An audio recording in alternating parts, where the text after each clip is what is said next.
നമസ്കാരം. രാജ്യത്തെ പ്രമുഖ മാധ്യമപ്രവർത്തകരിൽ ഒരാൾ സീമ ചിഷ്തി ഇന്ന് നമുക്കൊപ്പമുണ്ട്. സീമ ചിഷ്തി thewire.comൻ്റെ എഡിറ്ററാണ്. നിരവധി മാധ്യമങ്ങളിൽ പ്രവർത്തിച്ച് ഇന്ത്യൻ രാഷ്ട്രീയത്തിലെ മുഴുവൻ ചലനങ്ങളും, സമീപകാല രാഷ്ട്രീയത്തിലെ ചലനങ്ങൾ ഒപ്പിയെടുത്ത സീമ ചിഷ്തിയാണ് ഇന്ന് നമുക്കൊപ്പമുള്ളത്. Welcome Seema Chishti to Deshabhimani. Thank you, Sajid. Then we would like to know what's your experience with this students and youth agitation held in Jantar Mantar, and the attack of the police and the people, students and youth are again striking, and the police intimidation against them. Then what is your experience with that incident? So overall, looking at what has been happening, I think we can just see it in many phases. It starts with a remark by the Chief Justice of India, which he clarifies later, but by that time it's too late, because he says it's for a few people that I made this remark. But an online person picks up this quote and sets up a satirical page. I think the importance of whatever has happened, and I don't think this chapter has ended, it has just begun to unfold. We'll see a lot of it happening. It kind of touched a chord with intense agitation and horror, which youngsters, and when you talk youngsters, so I have a problem with just calling it Gen Z, etc. You touch their grandparents, you touch their parents, you touch their neighbors. You know, they are the soul and heart, they are the bubbling energy of this nation. So a lot of generations, this is also an intergenerational thing, this anger at what is seen as the only passport to social mobility, of making your way somewhere in an otherwise very unequal and difficult to succeed India, when that is rendered useless by paper leaks, by a sense that the syllabus is impoverished, by the kind of vice chancellors that are being appointed, by a complete decimation of public education, private universities with huge fees, and even the fee increases in good institutions of repute, the destruction of universities like Delhi University, JNU, a premium Jamia, a Hyderabad Central University, all of that combined to just find meaning in this, that yes, we are cockroaches, adopt that and come on to the streets. And I think what we saw there, particularly after the 20th of July, when the police inflicted all kinds of brutalities here, and not just Delhi, you saw protests in Bihar, where the government had the audacity to fire AK-47s. What do they mean? They've suspended that officer. How could you think of firing AK-47 on your own citizens? 3 people were injured, 2 were admitted in hospital. So I think it's a very signature moment in India's political consciousness, all that unfolded from that day and is continuing. Yeah, by using clandestinely these mics and these metacams, there are also it's a rare kind of intimidation against these students.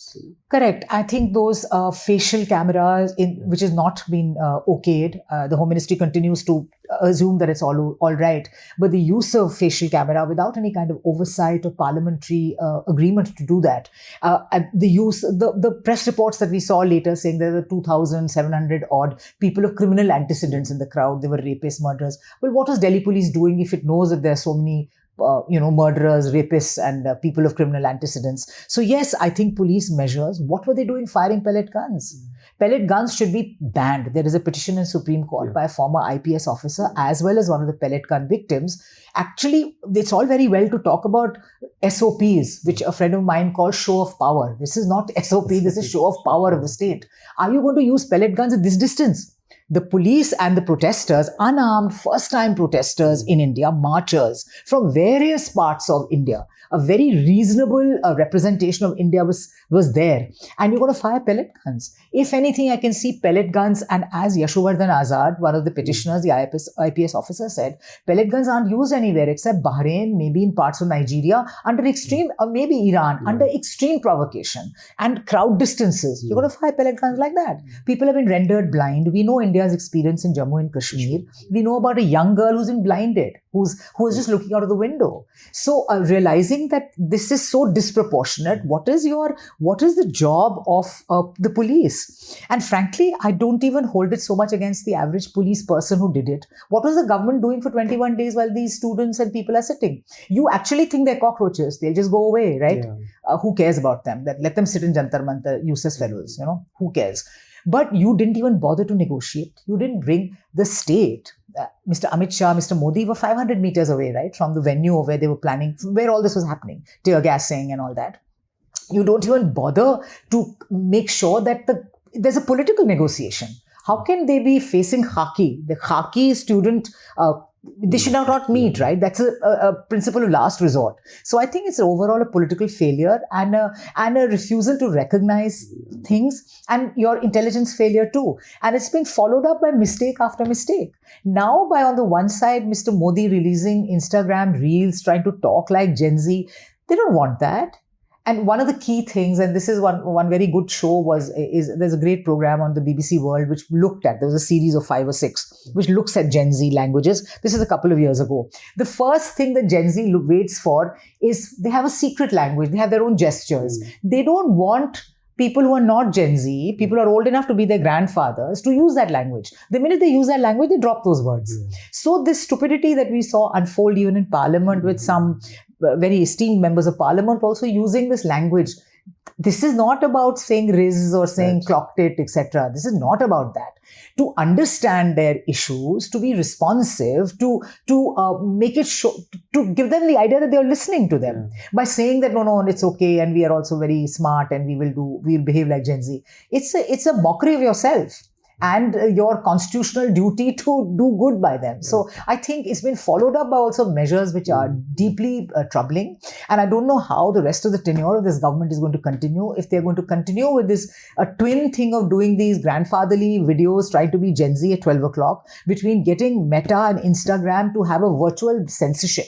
There's a full blanket ban almost now, as we're seeing at The Wire, so many other independent medias, people who are not even influencers. Any trace of information is being scotched out. So I think that's really bad because unfortunately in the digital era, information is dynamic. So if the internet is being vacuumed and being cleaned of these things, all this is being taken out, in another 5 years, how will I read this event? So it's all very disturbing that their attempt to try and capture a fragmented zone of information and trying to just push it back into the tunnel. So it seems as if the government has learned nothing. Then one of the main features after this agitation, after the victory of the agitation, Dharmendra Pradhan was resigned, and the main feature I have seen is the fear of republic has been shattered. The fear psychosis has been removed from the heart of the people, especially the young people. What do you think? No, you're absolutely right. The fear is a cloud hovering over everybody, not just the young, the old, the middle-aged, the very old also, but principally because youngsters have now cracked it.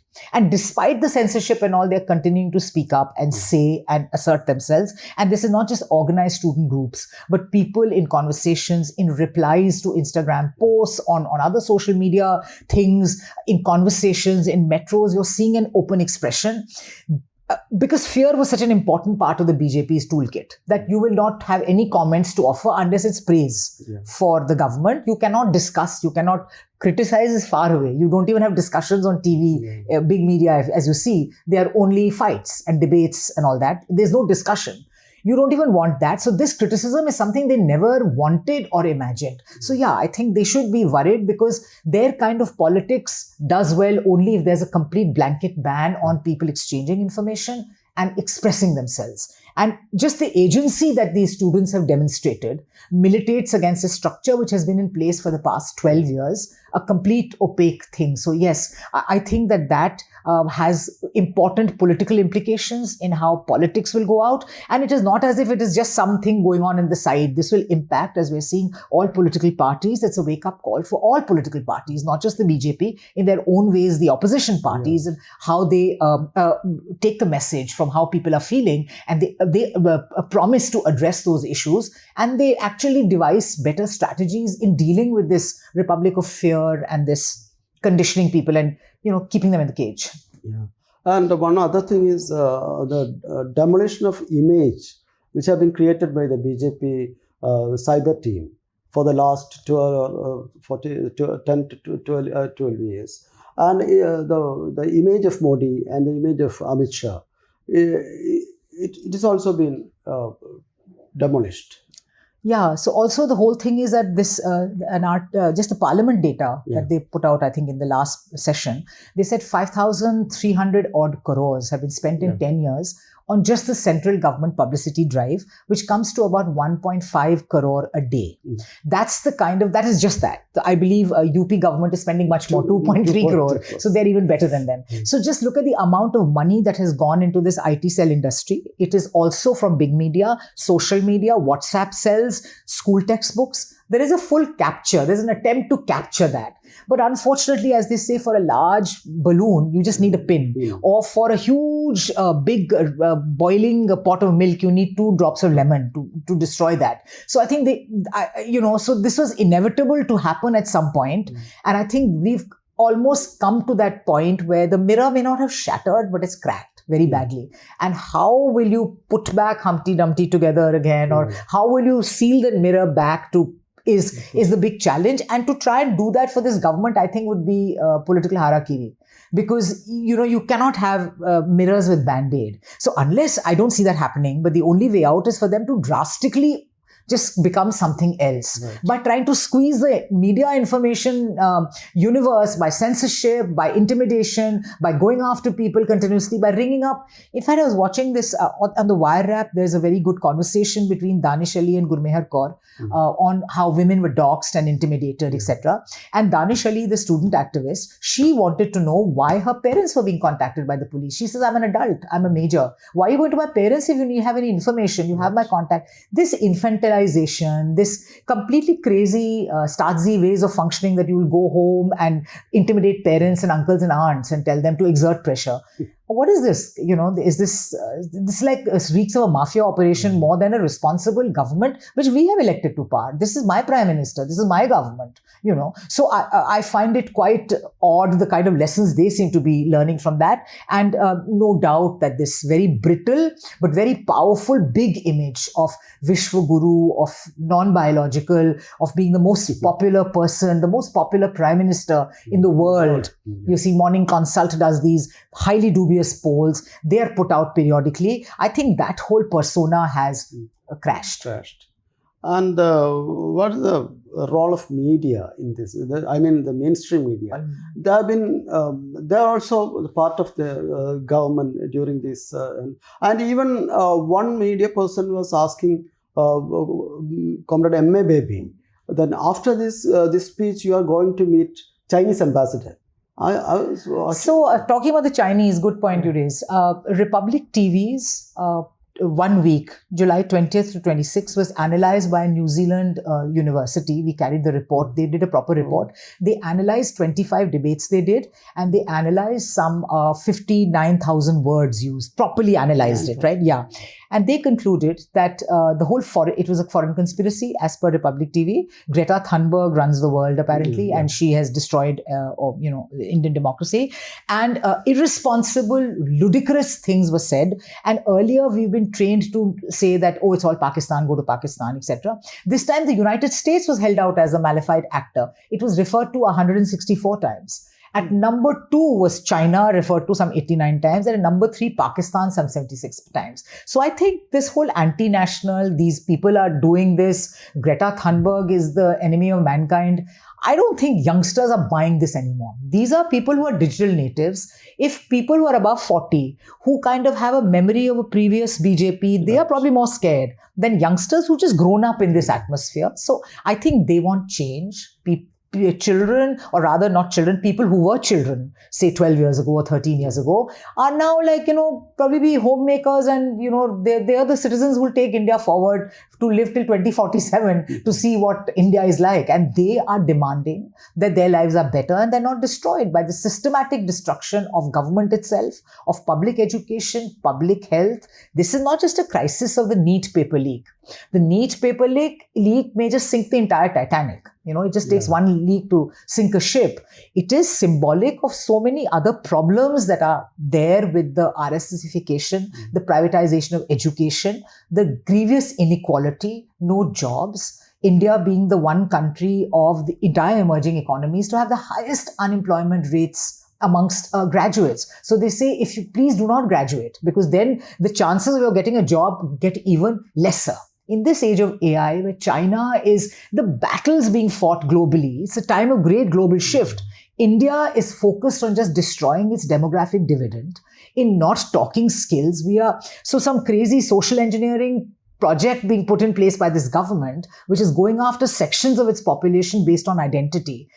I think there's a lot to be answered for by this government in a few years when history is written of these times. Their role in not really keeping India together, getting two strong, solid mandates in 2014, 2019, and being mandated to form a minority NDA government in 2024. A lot of time, effort, resources have gone into just keeping some billionaires in position happy and keeping their image intact, rather than actually delivering to the people of India. And I think it's that gross betrayal of the mandate that people who voted for the BJP also are up and wanting answers and change. Right. And as an alternate media, the Wire also been attacked in recent years, and like Pranay Roy, like Karan Thapar, everyone has been. So sorry, in the previous question I didn't really answer. You did ask me about the role of media. I think it's really important to look at the role of media. I don't want to call them mainstream media. As a journalist, Ravi Shankar calls them the mainstream media. Mainstream. So I think that whole journey from being mainstream to mainstream media has been very destructive for India. Because however media had its own problems ever since 1990, it was not a perfect media that 2014, the media walks into. We had paid news, we had media as infotainment, we were already ignoring real issues, the economy was not being covered properly, they were deeply dependent on governments for ads because technology had destroyed the print model, they didn't know what next, social media was up. I get, so there was a weak media, but it still played some kind of a role in standing up to government, in asking questions, holding people who have power to account. That is what their job was. They were doing it in some measure. After 2014, there's been a complete kind of a folding in of the media. And not only does it keep quiet, it is the chief propaganda arm of the government of India, and not just the party in power. This going after the opposition, going after M.A. Baby, as you said, for meeting the Chinese ambassador, for going after Rahul Gandhi if there are floods in Assam, for going after Akhilesh Yadav if there's a problem in UP. So the way they've just been framing the whole, how India should be reported, has been very destructive. And the only, I think, the glimmers of hope have been alternate media that has emerged mostly on digital. The Wire is one of them. There is News Laundry Scroll, there is News Minute, there are others, and I think hundreds of others, I would say, that so many small media outlets, which are now small pages with say 100 followers, 2,000, brave people, citizens themselves who've recorded testimonies of how the police brutalized them, handled them. Somebody took a drone shot to show what the crowds were like. So, the delivery of truth has been through informal media and digital media, which is independent. So I think the government, as its rule book, its playbook, its SOP, its show of power is to go after, let me intimidate them, let me harass them, let me vilify them, call them anti-national. So I think the Wire has had its share of attacks. So we have almost incorporated that attack into our SOP, into our functioning. And we realize, like other independent media and digital media, that our job is to speak truth to power and do whatever little we can. We have one 1/1,000,000th of the resources that even a moderately big media team has.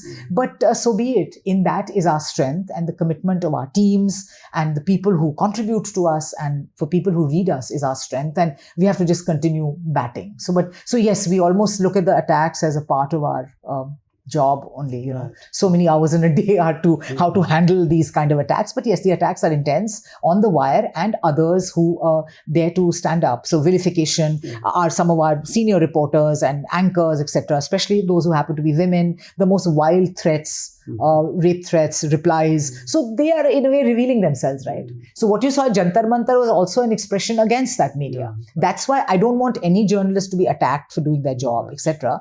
But when that media is on the side of lynch mobs, is on the side of hate and division, then it will, unfortunately, has got that kind of treatment. So much so that big media has been walking around with small microphones. They've not used logos because they were so scared of being attacked, etc. So they have had to really change who they are. They kind of change names and somehow, use that footage. But they completely ignored everything. There's another very big news agency which tweets every second or every 20 seconds. They didn't tweet a single thing on what the students were going through in the first 24 hours of 20th of July.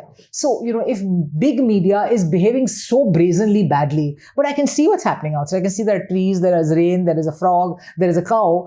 For how long will you keep up the charade of, that there's an exciting big circus, 5 trillion economy, when I can see that it's just not. So I think that point has been reached. Yeah. Then the legal fights you are facing for recent years, no? Many cases have been... Yeah, there are cases of all matter, all FIRs for reporting on properly. Mostly for defamation. We get those notices along with other colleagues in the media, etc. So we are very fortunate, and we are blessed to have some extremely fine lawyer friends who kind of just do all this for us pro bono, which is why we're still standing and who stand out. Nitya Ramakrishnan is one of them. Other lawyers, senior lawyers who are illustrious records, who could probably make millions otherwise, but they put out their precious time to support us, and we're deeply grateful for their support. They and their teams, they keep us afloat. Right.